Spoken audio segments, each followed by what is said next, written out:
irratti hafuu fi haalli jiru egeree hawaasichaaf yaaddoo jabaa ta'uu odeessi garasii arganne ni mul'isa. Beelaa fi hongee kutaalee Oromiyaa garaagaraatti babal'achuun balaa cimaa hordofsiisaa jiru kanaan walqabatee godina Gujii aanaa Sabbaa Boruuttis haati beelaan duutee daa'imni wayita reenfa haadha isheetii hootu argamuun oduu hoodaa tibbanaa dhageenyedha. Yeroo kibbaa fi kibba bahaa Oromiyaatti beelli lubbuu lammiilee gaaga'aa jiru kanatti balaan kun gama mootummaa naannichaan xiyyeeffannoo gahaa hin arganne. Birmannaan qaamolee dhimmi ilaallatu biroon taasifamus akkaan xiqqaa ta'uu fi bakka hunda qaqqabuufis kan hin dandeenyedha jedhu jiraattonni. Oduu keenya itti aanuun waraanni bilisummaa Oromoo zoonii kibba bahaatti humnoota mootummaa irratti tarkaanfii fudhachuu beeksise. Waboon akka jedhetti Cibraanee Nadhii Gammadaa Buttaan Heeban Arsii godina Arsii Aanaa Muneessaa ganda Heeban Laaqichaatti humnoota mootummaa sakattaaf bobba'an irratti tarkaanfii fudhatee jira. Tarkaanfii fudhatameen loltoota mootummaarra miidhaan gahuu waboon eeree meeshaalee waraanaa garaagaraas booji'uu himeetiin jira. Waboon qabsoo taasisu kutaalee Oromiyaa maratti cimsee tufuu ibsuun uummannis tumsa isaa akka jabeessuuf dhaamsa dabarsee jira.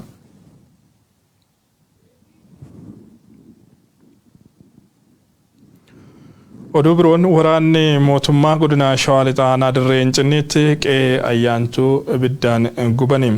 Ganda Arfinjoo Dagaa bakka addaa Roggee fi Arroojjii jedhamutti torban darbe keessa galmoota ayyaantuu qabeenya loonii akkanumas midhaan dabalatee horataalee qe'een kun qabdu abidda itti qabsiisuun barbadeessee jira jedhu jiraattonni. Humni mootummaan bobbaasu kun asiin duras godina Shawaa Bahaa Aanaa Boosat keessatti qe'ee ayyaantotaa bifa kanaan barbadeessuun isaanii yaadatama. Abrahaam Birruu dhimma kanarratti waan qopheesse qaba. Waraanni mootummaa godina Shawaa Lixaa Aanaa Dirree Hincinniitti qe'ee ayyaantotaa abiddaan barbadeessuun horataalee isaanii mancaasee maatii isaanii bittinsee jedhu jiraattonni. Taateen kun kan ta'e godina Shawaa Lixaa Aanaa Dirree Hincinnii ganda Arfinjoo Dagaa jedhamu keessatti torban darbe keessa ture. Bakki addaa taatee kanaa ganda Roggee fi Arroojii jedhamu qe'ee ayyaantuu warra Abbaa Olii jedhama.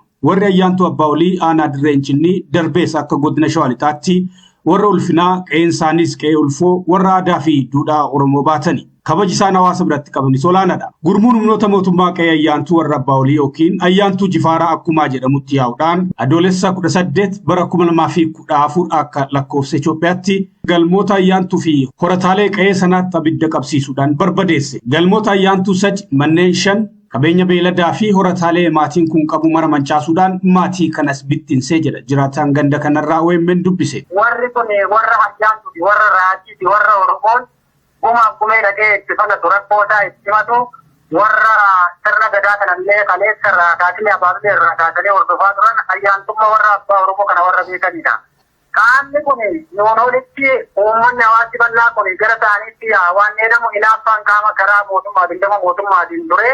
Sanarraan kan ta'e otoo maatiin tokko quba hin qabne galma kana galma sadii fi manneen jireenyaa mana 5 walumaa galatti mana 8 mana kana keessa immoo ilmaannan oolotaa jabboonni kun midhaan tilmaamaan kuntaala 65 haga 70 ta'u qabeenyi mana keessa jiru akkuma jirutti walumaa galatti barbadeessanii turan jechuudha. Maatiin obbo Jifaaraa akkuma kun yoo xiqqaate ta'e maatiin isaanii kun gara nama 50-60 olii ta'u maatiin kunillee olii gabbittinnaa'ee midhaan illee akka lafti baqatee qonnaan qophaa'etti midhaan sunillee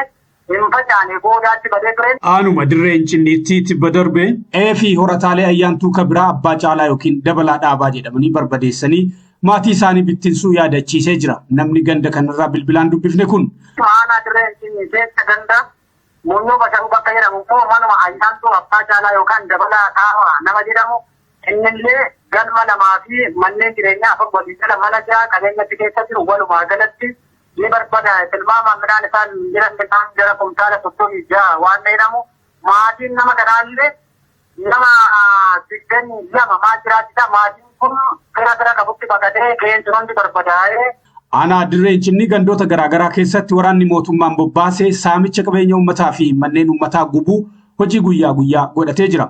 Qabeenya uummataa saamu kanaa fi mana uummataa gubuu midhaan kuusaa midhaanii keessa mana waaqaa amantoota kiristaanaa keessaa fe'achuu fi qote bulaa kuusaa midhaanii sana keessaa fe'achuun uummata nagaa ajjeesuun qabeenya uummataa sangoota jechomtuu kana hawaasa jalaa hoolota roota kana qabanii qaluun isaanitti egaa akkuma itti fufetti jira.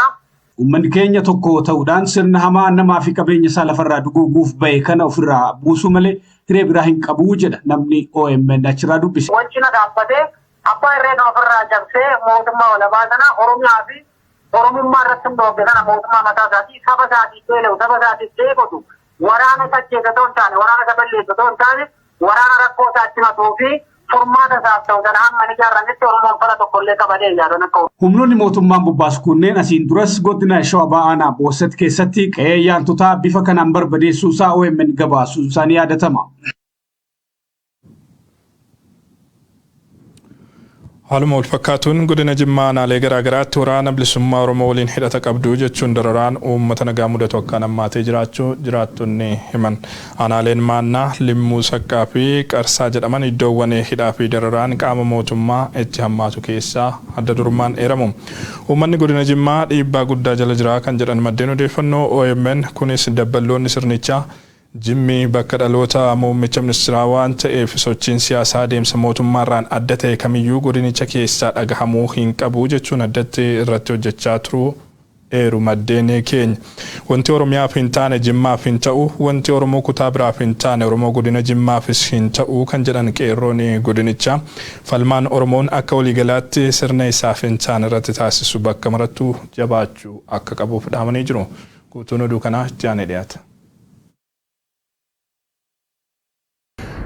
Godina Jimmaa aanaalee garaa garaatti waraana bilisummaa Oromoo waliin hidhata qabdu jechuun dararaan uummata godinichaa mudataa jiru akkaan hammaatee jiraachuu himu jiraattonni. Hidhaan jimlaa, reebichii fi ajjeechaan uummata nagaa irratti raawwatamu gocha irra deddeebiin argaa jirrudha jedhan. Aanaalee godinichaa gochi kun bal'inaan keessatti raawwatamu keessaa aanaan Maannaa ishee tokko. Namni garasii dubbifne akka jedhanitti keessumaa torbanoota darban keessa aanaa Maannaa keessatti namoota jimlaan hidhaatti guuruutu mul'ataa ture. Maanguddoo umurii 75 abbaa raayyaa abbaa gibee jedhaman dabalatee maatii tokko keessa namoonni 3 waraana bilisummaa Oromoo waliin hidhata qabdu jedhamuun hidhamanii jiru. Waliigalaan namoonni 22 caalan waajjira poolisii aanaa Maannaa magaalaa Yabbuutti hidhamanii jiru jedhu. Aanaalee godinichaa biroo Limmuu, Saqqaa fi Qarsaa fa'ittis haaluma wal fakkaatutu mudataa jira. Mootummaan humna maqaa gaachana sirnaatiin ijaaree fi humnoota garasitti bobbaase biroon miidhaan jabaan hawaasa mudataa jira jedhu maddeen odeeffannoo OMN.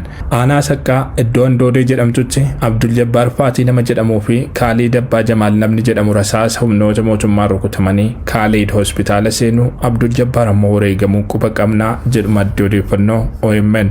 Walumaa galatti magaalaa Jimmaa irraa eegalee hanga baadiyyaa godinichaatti dararaan murni aangoo irra jiru hawaasa irraan gahu hammaateera. Rakkoon kun keessumaa baadiyyaatti hammaataa kan jiran jiraattonni godinichaa qaama hidhate waliin hidhata qabdu jechuun kan hidhamus ta'e kan ajjeefamu qotee bulaa fi ilmaansaa nagaan jiruu fi dalagatanidha jedhu. Barsiisonni illee dirqiin miseensa biltsiginnaa ta'a jedhamuun dhiibbaan garaagaraa isaan mudataa jiraachuu himan. Tarkaanfii humnaa fudhachuun sagalee mormii godinichaa guutuutti ukkaamsuuf gochoota raawwatamaniin cinattis murni aangoo jiru tooftaalee garaagaraan uummata burjaajessee fudhatama argachuuf yaalii taasisuu jechuuf feeraa jedhu maddeen odeeffannoo OMN. Biltsiginnaan daldala siyaasaatti jira.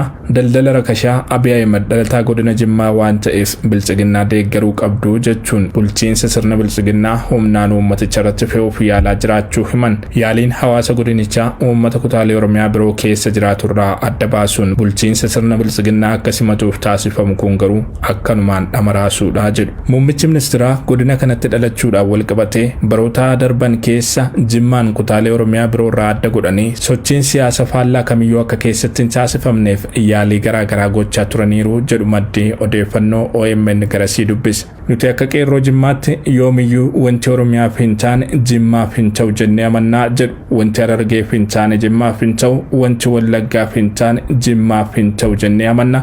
Waliigalaan wanti Oromiyaaf hin taane nuuf hin ta'u jennee falmataa jirra jedhu qeerroon Jimmaa odeeffannoo nuun ga'an. Isaan daldala rakashaa murni biltsiginnaa ofuuf gurra ergisuu didan irratti dhiibbaa fi cunqursaan daangaa darbechuuf fiinsaan raawwatamaa jira kan jedhan maddeen odeeffannoo OMN. Dhiibbaan nurra gahaa jiru garuu dhiibbaa Oromoo kutaalee biroo mudataa jirurraa adda akka hin taane hubachuun sirna hunda keenyaaf hin tolle irratti qabsoo taasifamu waloon jabeessuutu barbaachisaa jedhu.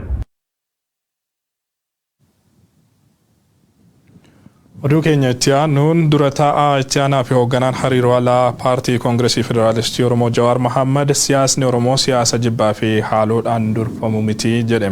Jawaar imala galatoomaa itti fufuun Kaanaadaa magaalaa Torontootti hawaasa diyaaspooraa waliin marii taasiseen sirnoota dhufaa darbaan uummata Oromoo irra cunqursaan hamaan gahee jira jedhe.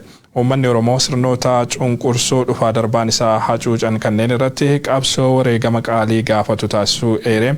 Haa ta'uti garuu siyaasni Oromoo siyaasa yaada haaloo bahuun durfamu miti jedhe.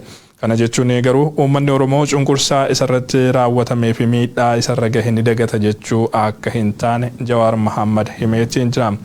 Itoophiyaa keessatti qaamoleen marti yoo wal hin tumsin nageenyi waaraan dhufuuf kan danda'u miti kan jedhe Jawaar nageenyi nama tokkoof yookaan paartii tokkoon dhufus akka hin jirre ibseetiin jira.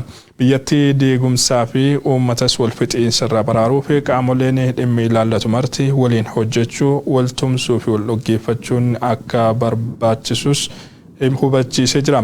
Jawaar imala galatoomaa Kaanaadaatti itti fufuun Winnipegittis hawaasa diyaaspooraa waliin mari'atee jira. Gama biroon Yuunivarsiitiin Boongaa barattoota Oromoo 54 badii tokko malee barnoota isaanii irraa ari'achuun dhagahamee jira. Yuunivarsiitichatti tibbana barataan Oromoo tokko fannifamee argamuu hordofee waa'een barataa kanaa akka qulqullaa'uuf barattoonni Oromoo bifa garagaraan gaaffii dhiheessaa turanii jiru. Sababuma kanaan barattoota Oromoo Yuunivarsiitichatti barnootarra turanirraa dhiibbaan garagaraa dhaqqabaa turuu himu maddeen odeeffannoo OMN. Nama afaan Oromoo dubbatu arginaan ni reebu isaan waraana bilisummaa Oromoodhaa jechuun hidhattootaa fi hawaasa naannoollee nurratti kakaasuun dhiibbaa jabaa nurraan gahaa turaniiru jedhu barattoonni haala jiru nuuf ibsan.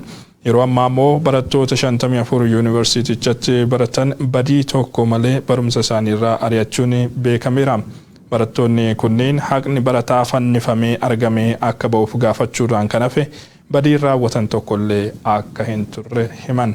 Haalli Yuunivarsiitichaatti mul'atu akkaan yaaddessaa ta'uun walqabatee barattoonni Oromoo biroonis gariin dhokatanii jiraachuu gariin ammoo baqatanii gara maatii ofiitti deebi'uuf yaalaa jiraachuu himan. Barataan kamisa ganama fannifamee argame harka namaatiin akka ajjeefametti hubanna. Taateen kun raawwatamuudhaan dura haalli turee fi akkaataan reenfi barataa kanaa itti argame shakkii nutti uumeera kan jedhan barattoonni. Taateen kun mudachuun dura walitti bu'iinsi barattoota waliin akka turee fi ijoollee afaan Oromoo dubbatan irratti reebichi raawwatamaa akka ture himanii jiru.